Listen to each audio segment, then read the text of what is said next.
नमस्कार, सत श्री अकाल, काले वणक्कम, सुप्रभात। मैं राजाराम वैष्णव, टीजीटी हिंदी, जवाहर नवोदय विद्यालय, कालंद्री, कक्षा 10 के अंतर्गत आज हम अगला पाठ लेकर के हाजिर हुए हैं, जिसका नाम है कन्यादान। इस पाठ को प्रारंभ करने से पहले आपके सामने कन्यादान, इसके शीर्षक पर मैं चर्चा करना चाहूँगा। जैसा कि कन्यादान, कन्या का दान। प्रारंभ में ये कहा जाता था कि जब माता पिता लड़की का विवाह करते थे तो लड़की को 5 बर्तन दे देते थे, थाली वगैरह ये सब, कि उसे एक नए घर को बसाने में ये सब काम आएगा। उसके बाद में धीरे धीरे वो 5 बर्तन का रिवाज अन्य चीज़ों में आने लग गया। माता पिता अपनी खुशी से अपनी बेटी को विदाई के समय देते थे। कालांतर में बेटी के एक अच्छे भविष्य के लिए माता पिता अपनी खुशी से देने की जगह उस चीज़ को एक सामाजिक रूढ़ी बना दी गई, जो कि दहेज प्रथा के रूप में भी मानी जाती, जो कि बहुत एक तरह से समाज में कुरीति के रूप में व्याप्त है। इसके बाद में आपने देखा कि लड़की के विवाह पर एफडी के रूप में या जो पैसे कन्यादान के रूप में इकट्ठे होते थे वो लड़की के बैंक में ट्रांसफ़र कर दिए जाते थे। जैसा कि पाठ के शीर्षक से ही क्लियर हो रहा है, लेकिन यहाँ पर प्यारे बच्चों आपको ध्यान रखना है, कन्यादान का मतलब लड़की का दान नहीं है। कन्यादान का मतलब है जब लड़की का विवाह होता है तो उसके खुशहाल भविष्य के लिए न केवल उसके माता पिता अपितु आसपास के, गांव के, उसके समाज के, जो उसको खुश हो करके उसके विवाह में, उसके पारिवारिक जीवन की सुखद कल्पना को सोचते हुए जो दे कर के जाते हैं, और लड़की की विदाई के समय जो दिया जाता है वो कन्यादान है। लेकिन आज के सामाजिक पुरोधा उसको इस रूप में लेने लग गए कि वो सोचते हैं कि ये तो कंपलसरी है। इसलिए पहला प्रश्न अपना यही से प्रारंभ हो रहा है, ध्यान रखिएगा। सभी दान अपने आप में महत्वपूर्ण है, लेकिन कन्यादान को सर्वश्रेष्ठ बताया गया है।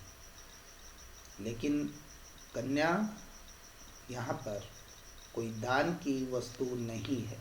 जैसा कि पता है, आज आपको स्त्री अस्तित्व, स्त्री अस्मिता, नारी सशक्तिकरण इतना विस्तृत तो हो चुका है कि पुरातन काल में जो प्राचीन परंपरा थी, यहाँ पितृत्व या पितृसत्तात्मक परिवार में जो पुरुष प्रधान स्वयं को सर्वश्रेष्ठ ये समझता था, वो आज धीरे धीरे खत्म हो गया है। आज नर और नारी बराबर कदम से कदम मिलाकर चलते हैं।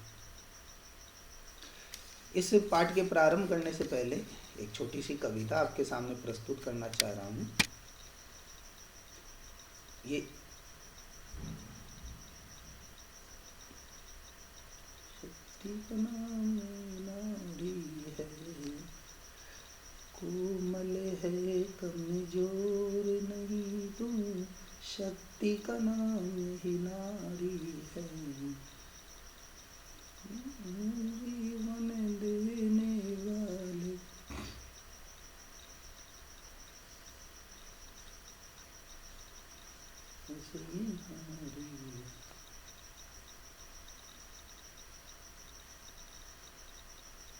शक्ति का नाम तो नारी है।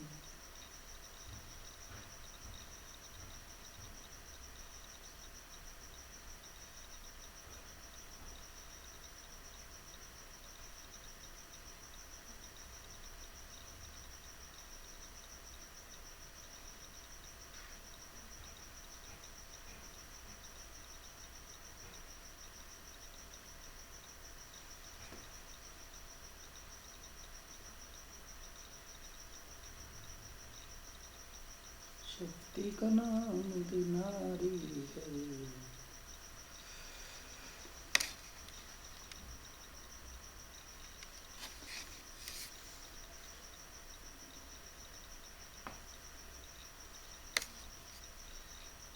ये कक्षा 10 की एक बालिका थी जिसका नाम दाड़म है। उसने ये नारी सशक्तिकरण पर गाया है, तो मेरे ख्याल से आप समझ सकते हैं। दूसरा, अनिल गोयल जी के द्वारा रचित ये एक छोटी सी कविता भी आपके सामने है। जो कर पाया कन्यादान उसका जीवन हुआ बड़ा महान, वो नसीब वाला जिसने पाया कन्या सा वरदान। बेटा बने समस्या पर बेटी होती सिर्फ निदान, चारों धाम हुए समझो पाकर बेटी की मुस्कान। बेटी शब्द है, प्रार्थना है, बेटी आरती और अजान। इसका मतलब कि सभी दानों में सर्वश्रेष्ठ जिस प्रकार गुप्त दान आता है, जिसमें अपने आप की पहचान नहीं करके उस प्रभु को समर्पित किया जाता है, उसी तरह से कन्यादान को भी सर्वश्रेष्ठ बताया गया है। लेकिन आज की जो आधुनिक परंपरा है उसमें पुरातन पीढ़ी को भी तोड़ने की कोशिश की गई है, और मुख्यतया उन लोगों के लिए एक करारा तंज है जो बेटी को एक दान की वस्तु समझते हैं। कन्यादान, इसमें पाठ का प्रारंभ करने से पहले इसके जो कवि है ऋतुराज, उनके बारे में बताना चाहेंगे। ये राजस्थान के भरतपुर में इनका जन्म हुआ 1940 में। इन्होंने बहुत सारी रचनाएं लिखी, जिसमें मन्नाधर्मा, अन्य पुल पर मन्नाधर्मा और अन्य, पुल पर पानी, सूरत नीरत, लीला मुखारबिन। और ऋतुराज जी जिन्होंने अंग्रेजी से एमए किया और हिंदी में बहुत सारी कविताएं लिखी, इन्होंने आज के समय में घटित होने वाली सामाजिक जो समस्याएं हैं, आज के समय में घटित होने वाली जो पुरातन पीढ़ियों पर लोग चल रहे हैं, उनको तोड़ने की इन्होंने कोशिश की है। प्रस्तावना प्रश्न से अगर आपके पास शुरू करें, कर्ण किस नाम से जाना जाता था, तो सभी को पता है कर्ण दानवीर के नाम से जाना जाता है। सेकंड, दान शब्द से क्या तात्पर्य है? जब निस्वार्थ भाव से जरूरतमंद व्यक्ति को कुछ दिया जाता है तो वह दान आता है। जब कन्या का दान किया जाता है तो उसे कन्यादान कहते हैं। कन्यादान से आप क्या समझते हो, आज हम उसी पर चर्चा करने जा रहे हैं। देखिए बच्चों, ये जो आपके सामने स्क्रीन नज़र आ रही है, इसमें सबसे पहले मैं यहाँ पर पाठ की रूपरेखा आपके सामने प्रस्तुत कर देता हूँ कि इससे पहले या पहले के समाज में क्या होता था। माँ बेटी को जब विदा करती थी विवाह के समय, तो माँ बेटी को बोलती थी, बेटा ससुराल जा रही है, वहाँ जाकर के सभी की सेवा करना, कोई कितने भी बुरे हो तुझे सेवा करनी है। सास माँ के पैर दबाना, रसोई का काम करना, और छोटे से छोटे को जी लगाकर बोलना वगैरह। इस तरह माँ उसको बहुत सारी शिक्षा दे करके भेजती है, और लास्ट में कहती है कि कभी भी हमारा नाम नीचा मत करना, वहाँ पर सभी की सेवा करना, कोई अच्छे हो चाहे बुरे। लेकिन आज जो है समय बदल चुका है। आज माँ अपनी बेटी को अगर एक तरफ विदा कर रही है तो दूसरी तरफ उसे आने वाले खतरे, उसे सामाजिक समस्याओं को निपटने के लिए, सामाजिक समस्याओं को दूर करने के लिए उसे मजबूत कर रही है। और मजबूत कौन कर रही है? वह माँ कर रही है जो अपनी बेटी की विदाई कर रही है। तो इस कविता का प्रारंभ करने से पहले मैं आपके सामने फिर एक सस्वर वाचन करना चाहूँगा। पहले ध्यान से सुनिएगा।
को दान देते वक्त, मन कहानी में झांक कर मेरे पर तेरी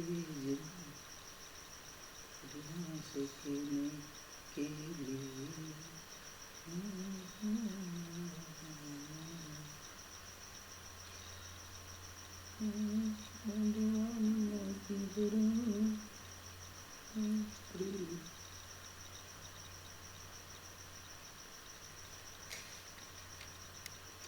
हाँ, देखिए ये भी एक स्टूडेंट ने गाया था, इसलिए मैं आपके सामने पहले इसका वाचन कर रहा था। प्रारंभ की 3 पंक्तियाँ। कितना प्रमाणिक था उसका दुख, लड़की को दान में देते वक्त, जैसे वह उसकी अंतिम पूंजी हो, जैसे वह उसकी अंतिम पूंजी हो।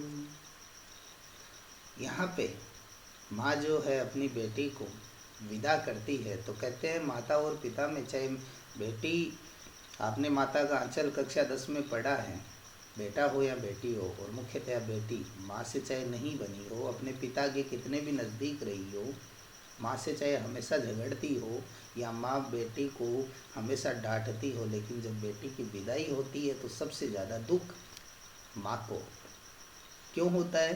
क्योंकि माँ जब बेटी विदाई होती है तो उसे लगता है जैसे उसने जीवन भर की अपनी संचित पूंजी आज खो दी।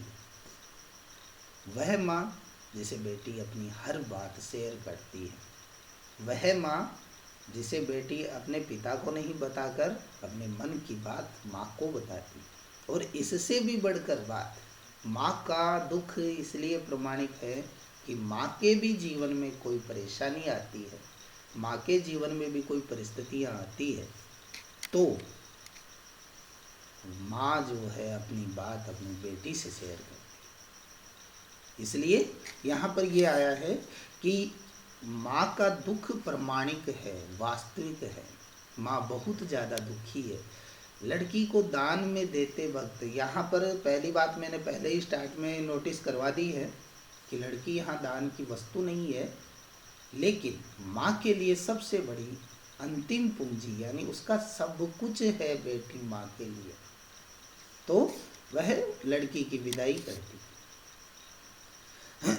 अगली आई है, लड़की अभी सयानी नहीं थी, अभी इतनी भोली सरल थी कि उसे सुख का आभास तो होता था, लेकिन दुख बाँचना नहीं आता था। पाठिका थी वह धुंधले प्रकाश की, कुछ तुकों और लेबद पंक्तियों की। लड़की अभी सरल नहीं थी, सयानी नहीं थी। ऋतुराज जी कहते हैं कि वह लड़की इतनी भोली भाली थी, इसमें कुछ हो सकता है कि शब्दों के फ़ॉन्ट के कारण शब्द जो है वो आपको जो दिख रहे हैं वो थोड़े से अशुद्ध हो चुके हैं, लेकिन आप इसका भाव समझिएगा। कवि कहता है कि जब लड़की का विवाह होता है तो उसकी उम्र जो होती है, और कई जगह तो बाल विवाह तक करवा देते हैं, तो लड़की का विवाह होते समय वह नहीं जानती, इतना परिचित नहीं होती कि आगे जाने पर वहाँ के लोग कैसे होंगे, वहाँ का व्यवहार कैसा होगा। वह इतनी भोली थी कि उसने इससे पहले जो भी किताबों में पढ़ा, जो भी अपनों से सुना, जो भी अपने सखी सहेलियों से बात की, तो उसने एक अनदेखा सुख वहाँ का पता था कि वह जिस घर में जा रही है वहाँ उसे इसी तरह का परिवार मिलेगा, माँ बाप मिलेंगे। वहाँ पर उसे वहाँ पर उसे जो सुविधाएं यहाँ पर मिली है उससे भी ज़्यादा सुविधा एक नए परिवार में मिली, लेकिन वहाँ क्या दुख मिलेंगे वह दुख उसे पढ़ना नहीं आता। पाठिका थी वह धुंधले प्रकाश की। वह एक पढ़ने वाली, सुख को पढ़ने वाली पाठिका थी। और कौन से सुख को? जो उसे क्लियर वो भी नहीं दिखाई दे रहा। धुंधले प्रकाश का मतलब जैसे मान लीजिए बहुत बड़े अक्षर है, वो रात की रोशनी में हम पढ़ते हैं तो वो तो दिख जाते हैं, लेकिन जो छोटे अक्षर होंगे वो दिखेंगे, लेकिन बहुत लगभग बिल्कुल बारीक अक्षर दिखने में नहीं आते हैं। तो वैसे ही थी, जो बड़े अक्षर है, काले बोल्ड अक्षर है, वो तो उसके लिए सुख के समान थे। तो वो सुख को तो थोड़ा थोड़ा जानती थी कि वहाँ उसे ये अपने मिलेंगे, लेकिन वहाँ पर क्या दुख मिलेंगे वो उस लड़की को पता नहीं था। अगर इसका किसी को अनुभव था तो वो था माँ। तो आज की माँ अपनी बेटी को जो जो शिक्षा देती है वो आज के लिए, आज के समाज के लिए बहुत आवश्यक है। माँ बेटी को अबला नहीं सबला बनाती है, माँ बेटी को मजबूत करती है। क्या क्या बोलती है माँ बेटी को? नंबर 1 देखिएगा, हाँ, माँ ने कहा पानी में झांक कर अपने चेहरे पर मत लीजिएना। ये आप स्लाइड देखो, पहली स्लाइड। माँ जो सीख देती है उसमें पहली सीख माँ देती है बेटी को कि बेटा कभी भी पानी में अपना अक्ष या चेहरा देखकर खुश मत होना। इसका मतलब कि माँ जानती है, माँ को अनुभव है, माँ को पता है कि अपने रूप, अपने सौंदर्य की तारीफ करने पर, कोई व्यक्ति अगर किसी के रूप या सौंदर्य की तारीफ कर रहा है तो इसकी वजह बहुत सारी हो सकती है। एक स्त्री के लिए रूप या सौंदर्य की तारीफ करना उसकी कमजोरी हो सकती है, लेकिन पुरुष जो है वो ससुराल में रूप सौंदर्य की तारीफ करके अपना कौन सा स्वार्थ सिद्ध करना चाहता है वो माँ को पता, वह माँ को पता है। तो माँ बोलती है कि बेटा कभी भी कोई अगर तुम्हारी तारीफ करता है, तुम्हारे रूप और सौंदर्य की तारीफ करता है तो खुश मत होना, मौन मत रहना, चुप मत रहना, न्यूटन बन जाना। न्यूटन का मतलब है कि जब सेब आकर के गिरा, फल आकर के गिरा, तो न्यूटन ने सोचा ये क्यों आया, इधर नीचे क्यों आया, ऊपर क्यों नहीं गया, दाएं क्यों नहीं गया, बाएं क्यों नहीं गया। तो वैसे ही तुझे भी न्यूटन बन जाना है। अगर तुम्हारी कोई चेहरे की तारीफ करता है तो आईने में जाकर के उस चीज़ को भूलना मत कि मैं कितनी सुंदर हूँ। वहाँ पर तुझे उसे अपनी कमजोरी नहीं मानना है, वहाँ पर तुझे सामने वाले का उद्देश्य देखना है कि उसका क्या मकसद है। पहली शिक्षा तो माँ ने कहा पानी में झांक कर अपने चेहरे पर मत रीझना। रीझना का मतलब खुश होना। दूसरी स्लाइड, दूसरा आप देख सकते हो। आग रोटियां सेकने के लिए है, जलने के लिए नहीं। पहले के समय में क्या होता था, परिवार के अंदर छोटी बच्ची को ही खाना बनाना सिखा दिया जाता था। ये कहा जाता था बेटा आगे जाके तुझे खाना बनाना। रसोई के अंदर उसका आधा जीवन तो रसोई में छोड़ दिया जाता था। और जब बेटी का विवाह होता था तो माँ उसको शिक्षा और देती थी कि बेटा अच्छे अच्छे व्यंजन बनाना, घर जा कर के सासू माँ को अच्छे खिलाना, ससुर जी को खिलाना, ठीक है, ननद देवर इनको अच्छे अच्छे खिलाना। लेकिन आज जो है, आज की माँ शिक्षा देती है कि आग को सिर्फ कर्म मानना, नसीब मत मानना। ये दूसरी स्लाइड में ये दूसरा माँ की सीख आपको नज़र आ जाएगी। ये एक बहुत पुरानी फिल्म है बच्चों। इस फिल्म का नाम लज्जा है। इस फिल्म का ये सीन मैंने इसलिए लिया है कि इसमें जब रामायण का संवाद मंच पर चल रहा होता है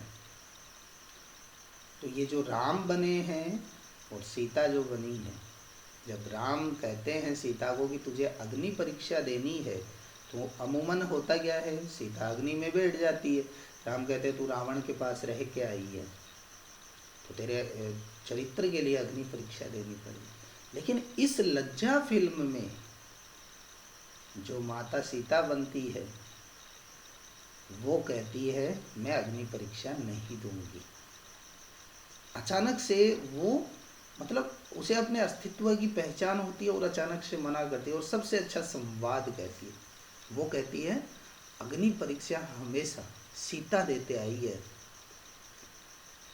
राम क्यों नहीं दे सकता। मैं तो रावण के पास, वहाँ तो मेरे त्रिजटा राक्षसी और महिलाओं में घिरी रहती थी और मेरे सत पर जीवित थी, लेकिन राम जो है वो वन वन घूम रहा था। उस वन में जहाँ बहुत सारी मायावी राक्षसियाँ थी, उस वन में जहाँ शूर्पणखा रूप बदल करके सीता बन करके भी आ गई थी, यहाँ उससे भी सुंदर रूप धारण करके आ गई। तो सीता राम पर सवाल उठाती है, वो बोलती है मैं अग्नि में नहीं बैठूंगी, आग में नहीं जलूंगी, परीक्षा तो आपको देनी पड़ेगी। तो मेरे कहने का मतलब ये है, माँ दूसरी शिक्षा देती है कि कभी भी वहाँ जा कर के ये मत सोचना कि अगर तेरा शोषण होता है तो उसको सहन मत करना। ये मत सोचना कि आग मेरा नसीब है, आग डालूंगी। जैसे आजकल देखते हो कई जगह आग में जला दिया जाता है या खुद जल जाती है। तो इस प्रथा को तोड़ने की कोशिश एक माँ के द्वारा की गई। अपनी बेटी को सबला, अपनी बेटी को रानी लक्ष्मीबाई बनाया गया है कि कर्म उसको चाहे मान लेना, लेकिन उसको धर्म मत मानना, आग को, शोषण को सहन मत करना। शोषण को सहन करने से अच्छा है तू रानी लक्ष्मीबाई बन जाए। दूसरा, तीसरा, वस्त्र और आभूषण शाब्दिक भ्रमों की तरह बंधन है स्त्री जीवन का। देखो माँ क्या क्या शिक्षा देखती है, पहला इस चित्र से समझ में आ गया। स्त्री की जो कमजोरी है, किसी रूप सौंदर्य की तारीफ कर दे तो वह पिघल जाती है, भावुक होती है। माँ इसके लिए बेटी को मना करती है। दूसरा, स्त्री जो थोड़ा सा भी सहन नहीं कर पाती और सोचती है कि मैं आग में जल जाऊं, माँ उसे रोकती है कि अपने जीवन जो तेरा अनमोल है उस जीवन को कभी नष्ट मत होने देना, तुझे शोषण सहन नहीं करना है, शोषण का सामना करना है। तीसरा, वस्त्र और आभूषण शाब्दिक भ्रमों की तरह बंधन है स्त्री जीवन का। ये स्लाइड आप देख सकते हो। बचपन से लेकर के बड़े होने तक, एक बालिका से लेकर के एक महिला तक, सबसे अच्छे बालिका के लिए जो रहते हैं वो कपड़े लगते हैं, वस्त्र लगते हैं। और दूसरा जो लगता है वो है आभूषण, गहने। और ये चीज़ माँ को भली बात ही पता है, इसलिए माँ अपनी बेटी को कहती है कि बेटा अगर कोई तुझे नए नए कपड़े ला करके दे, अगर कोई तुझे नए नए ऑर्नामेंट्स, आभूषण ला करके दे, तो वहाँ पर अपने आप से समझौता मत करना, उसे अपनी कमजोरी मत मानना। ससुराल जाएगी, सासू माँ जाते कहेगी बेटा ये ले गहनों की चाबी तेरे पास रख, महीने भर उसे वो चाबी देगी और फिर वापस ले लेगी और कहेगी गहने कम हो गए, या तो तूने कम कर दिए या और ले कर के आ। तो गहनों पर रीझना मत कि मुझे इतने गहने दे दिए हैं। ससुराल जाएगी, वहाँ नए नए कोई कपड़े ला कर के देंगे, देवर जी, ननद जी, जो भी है, नंदोई, ये वगैरह। और हो सकता है कि वो उनका कहीं ना कहीं स्वार्थ या अपना मकसद वो सिद्ध करना चाहते हैं, तुझे समझौता नहीं करना है। वस्त्र और आभूषण को अपनी कमजोरी मत मानना, क्योंकि एक स्त्री के लिए वस्त्र और आभूषण से बढ़कर है उसका अस्तित्व है, उसकी पहचान, और वो पहचान तुझे बनाई रखे। अगला, माँ ने कहा लड़की होना, पर लड़की जैसी दिखाई न देना। ये आप चित्र देख रहे हो। सबसे अंतिम शिक्षा माँ देती है कि तुम लड़की होना, लेकिन लड़की जैसी दिखाई मत देना।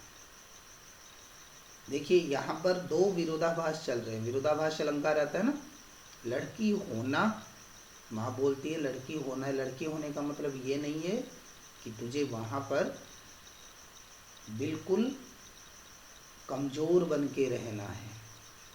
लड़की होना अर्थात तुम्हें अपने जो आपकी मूल जो गुण है, कौन कौन से गुण, उसमें आपकी कोमलता, आपकी दयालुता, वो आपको रखनी है, लेकिन लड़की जैसी दिखाई ना देना। लड़की जैसी दिखाई देने का मतलब है अबला नहीं सबला होना है, शोषण को सहन करने वाला नहीं होना है, शोषण का सामना करने वाला होना। यहाँ पर लड़की होना और लड़की जैसी दिखाई देने का मतलब वस्त्र से नहीं है कि लड़कियों की जगह आदमियों के कपड़े पहन ले करके घूमना है।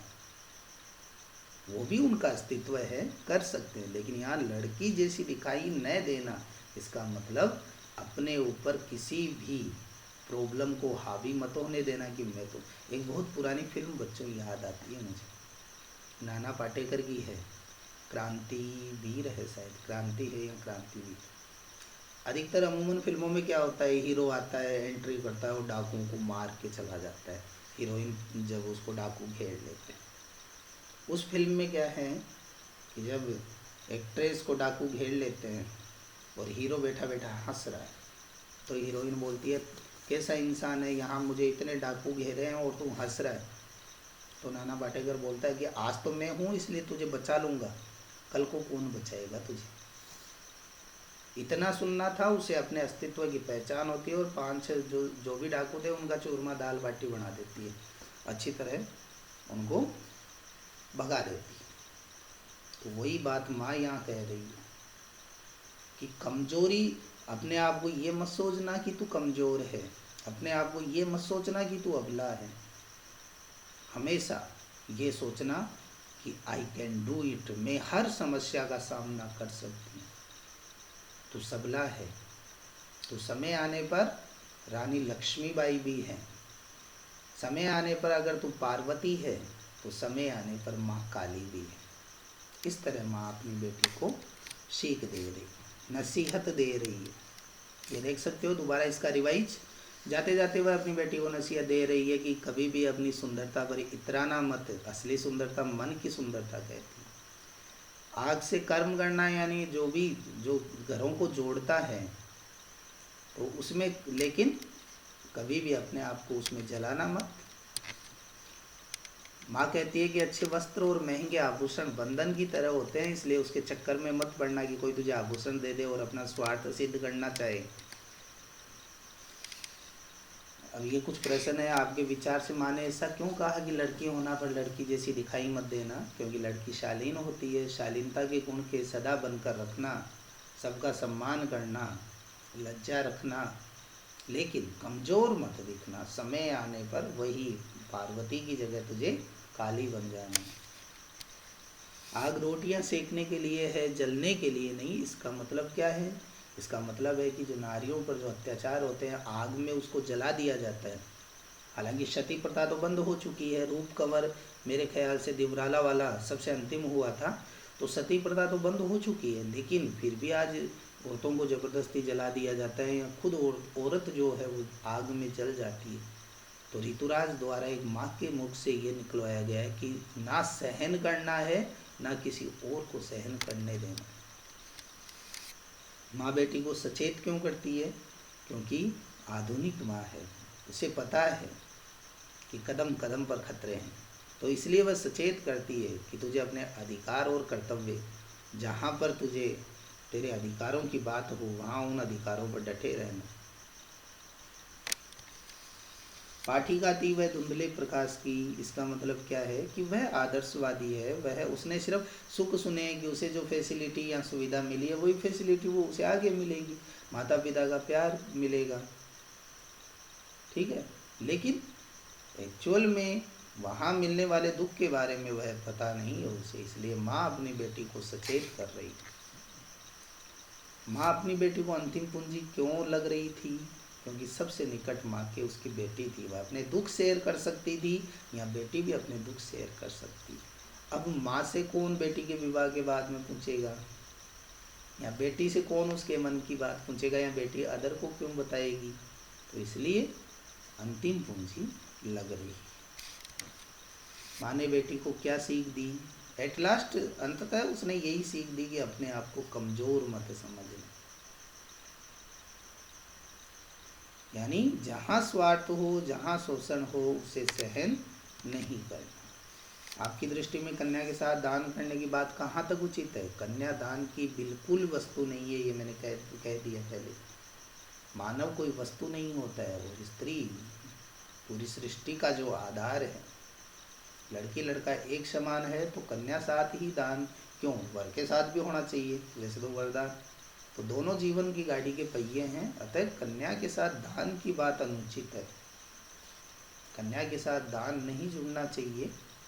कन्या अनमोल है उन माता पिता के लिए, या जहाँ भी जाती है वहाँ के लिए। मेरे ख्याल से आपको ये कविता समझ में आ गई होगी। धन्यवाद, काफ़ी समय लिया आपका। अगर आपको ये कविता अच्छी लगी हो तो आपके सामने लाइक का बटन है, लाइक कीजिए। कोई सवाल है कमेंट कीजिए, सब्सक्राइब कीजिए, जिससे हम और भी अच्छा अपना वीडियो लेकर के आपके सामने हाजिर हो सके। धन्यवाद एक बार फिर से। मैं राजाराम वैष्णव, Jawahar Navodaya Vidyalaya, Kalandri, TGT Hindi. Thank you.